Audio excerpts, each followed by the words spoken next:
that banks, even I met the banks in the recent weeks, they are very much determined to support small companies as well, and people are making application through the simplified application that's operating from the Bank of Ireland and the IB Bank, and people can appeal the decisions, and the banks are going through clearly they are supporting companies that are viable to get the natural, they're not supporting non-viable companies, but you have the facilitation there.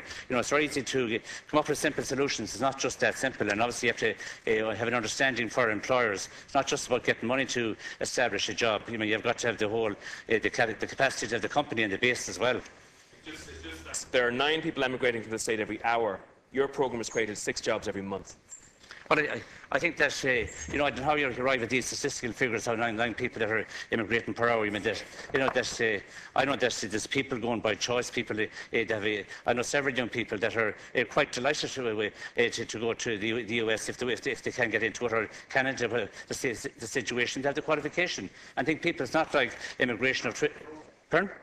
Most of them will be happier here, though. Well, but there's a certain balance here at the moment. But when you have immensely highly educated people, if it's a matter of choice and they want to go to immigrate...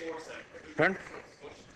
Well, but obviously we're doing our utmost to redress the economy that was and the mess that we founded in 2 years ago. It just can't wave a magic wand. There's a definitive action plan for jobs that is encouraging enterprise. I'm all over the country visiting companies. It's not all doom and gloom as that you may find out. That there's a fantastic opportunity. I was actually this morning below in just in Loud, and we say that just looking at an enterprise development company that was there creating jobs, that was just very much that the opportunity of a workshop development, and it was very much very incisive what they were doing for jobs on the ground. So clearly there are opportunities out there in companies that they can create jobs, and they're very optimistic about the future. And I think it's important we note that as well. Deputy Mick Wallace, I think, has a question.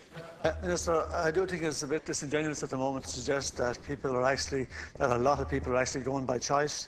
It isn't probably the best time to be going to other countries either at the moment, and I think the vast majority of people would rather be getting work in Ireland. And